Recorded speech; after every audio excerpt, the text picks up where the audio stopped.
first day of Women's History Month.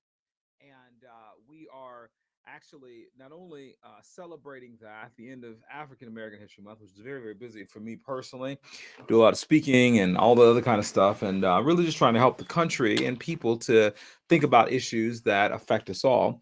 And so now we're in Women's History Month, and I think it is really important that we contextualize the beginning of this Women's History Month with kind of this election, right, that we just went through in the city of Chicago. There's a lot of political issues going on around the world, a lot of things happening on the Supreme Court and the debt issue. You've got a lot of tragedy and those sorts of things. Still praying for the folks in Turkey and the earthquake. But we look at particularly the city of Chicago right now. We're still dealing with the effects of losing, right? The current mayor that we have, the first incumbent not to win re-election in 40 years. Now, the irony of this is that at the beginning of Women's History Month, she loses her seat, right? And the last person to lose their seat as an incumbent was the other female mayor of the city of Chicago, Jane Byrne, back in the 1980s. And so, it's interesting when you think about what that means, right? You could make the argument that Lightfoot was not a good mayor, which is fine. You can make the argument that Jane Byrne was not a good mayor, which is fine as well. However, I do think it is interesting that the only two women that we've had in that seat are the only two folks not to win re-election as mayor.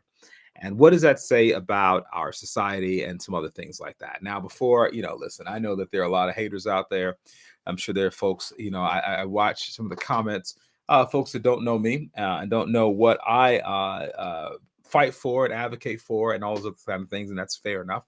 But one of the things that I will never come on here without expressing is fact. And so if you've got facts that are different, then please feel free to share. If you have opinions that are different, then, whatever, right? We're all entitled to those.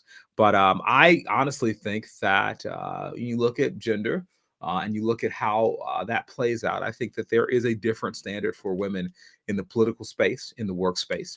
I'm a man and I can say that because I've seen it, right? And I don't have to be a woman to understand that. And so I'm not making any excuses for the mayor. I am just saying that, it's funny because whether you're a fan of hers or not, there's always these conversations with females in politics around whether they're too hard or whether they're too soft or whether they're too nice or whether they're too mean or whether they smile enough or they don't smile enough. And I just don't honestly think that men have to go through that. I'm a man. I don't know that people really do that to me. I've run for office before, and I had a lot of other things I had to deal with, but I don't remember having to deal with that. So anyway, it is what it is. And now we've got two male candidates, Paul Vallis and Brandon Johnson, both of whom have tried to promise that we are going to move out of this criminality issue in Chicago. Let me give you a couple statistics again to help just contextualize this.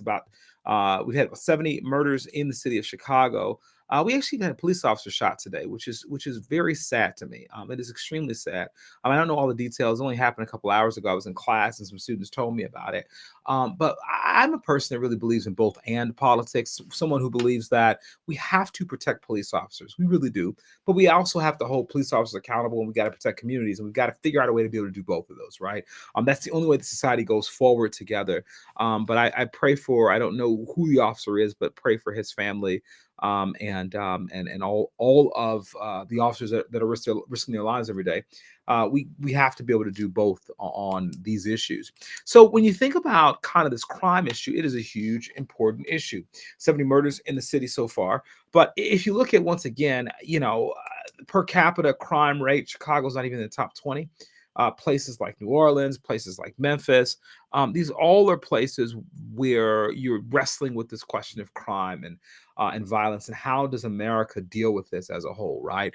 And I think that we have to do a combination of things. One of the things that I've actually found thinking about solutions to crime that I find to be actually has been effective is some of the interrupter programs, the gang intervention programs that have occurred in cities like Chicago, where you take people who have criminal backgrounds and put them on the street and employ them in mitigating conflict. Also, I think it's extremely important that we begin to look at ways to invest in young people. I was teaching today about imports and exports in a class that I was dealing with students on international politics, and we're talking about that $130 billion the federal government or the United States imports in for things like tennis shoes. So we spend $130 billion as Americans importing sneakers from other countries. We get these Nikes, these Jordans that are $200, $300, and we're making them all overseas, and we're spending billions of dollars to bring them over here. What if, right? Just humor me for a second. What if we did something like had a federal policy that incentivized companies to actually make those shoes here, that subsidized companies to make those shoes here and make them in communities that need manufacturing jobs heavily, and also make them with people that may or may not have skill sets in other places or whatever. We train them. And these kids who are wearing these shoes on the streets in urban communities, they can make those shoes, right? They can make those shoes, and then they can potentially, I don't know, get a discount, something like that. But now we are killing three or four birds with one stone rather than one. We've got to look at re-establishing our manufacturing base in this country. We have too many people who are running around this country with nothing to do, no hope, no dreams, nothing, easy access to weapons, easy access to drugs. And we really, as Dr. King said, cannot have a first class nation with second class citizens. I say this all the time. So we have to find ways to invest. Now, back to the city of Chicago mayoral race, Brandon Johnson is talking about things like that. He's talking about mental health. He's talking about investments in youth programs, investments in youth jobs. Paul Vallas is talking about some of those same things as well. And so, Paul Vallis is taking a much stronger approach on the crime issue related to policing than Brandon Johnson is.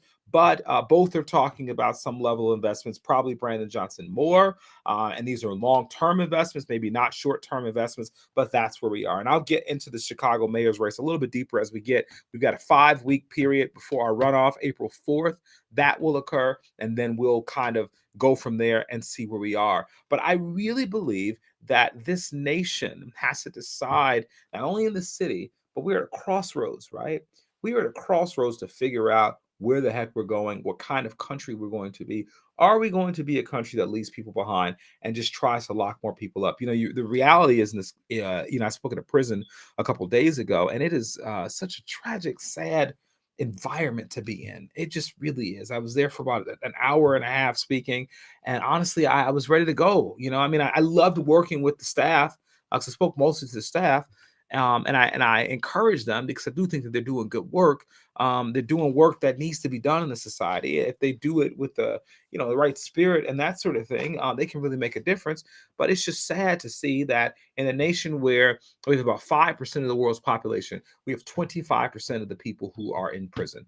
25% of the world's prison population is here in the land of the free. We know the 13th Amendment obviously puts us in a situation where slavery through the mass incarceration process is still legal. The Constitution says very clearly slavery shall not exist except for as a punishment for a crime. And so we understand that there's always been an incentive in this country for cheap and free labor, from indentured servants indentured European servants to Native Americans who were enslaved, to the Africans who were enslaved, to the prison population that was enslaved post the 13th Amendment, to having us looking at jobs overseas in places like China and India, where we manufacture and ship all of our manufacturing over there because it's cheaper, right, to do that, to Latinos coming across the southern border and us finding cheap and free labor through that.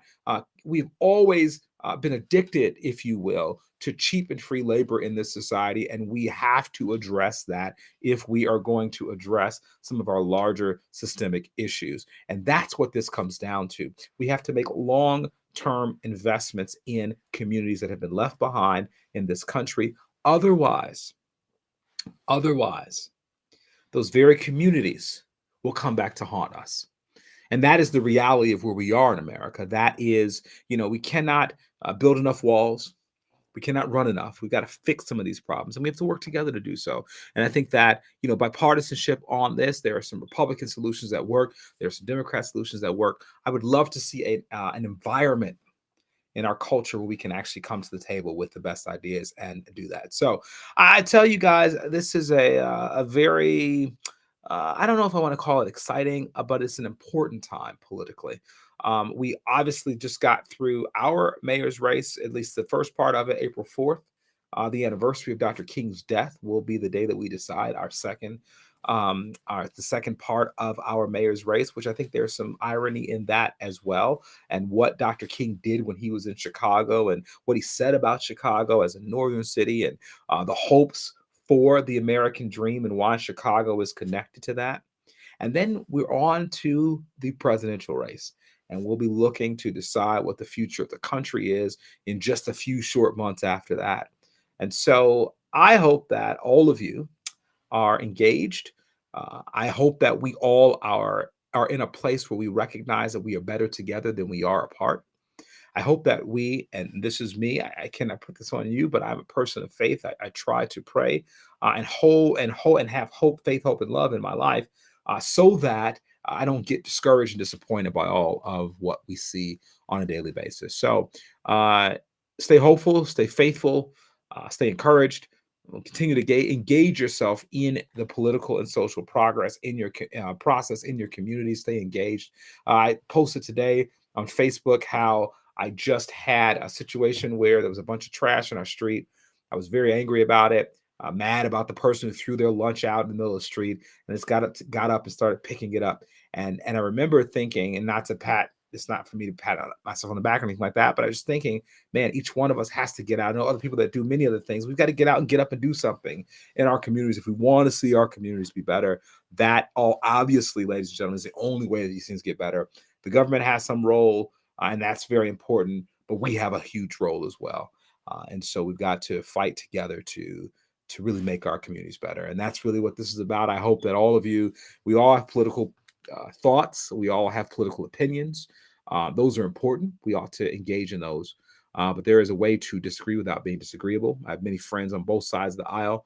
I have very strong opinions, but I want to make sure that we don't tear each other apart in doing that, because as Lincoln said, and the Bible says, a house divided against itself will not fall. If America is to fall, it will fall because of the internal divisions that we have. And, as probably George Washington argued in his farewell address, 1796, political division, a lack of morality, and a over emphasis on foreign entanglements would tear the country apart. And I would suggest that in 2023, everything George Washington said is pretty much true. And we have to do something about that. And we've got to recognize that that is where we have to go. So, anyway, good night, everyone. Have a great evening. Many blessings to you. I'm going to be back on here very soon, and we'll continue to try to make our world better for not only ourselves, but for our children. Take care.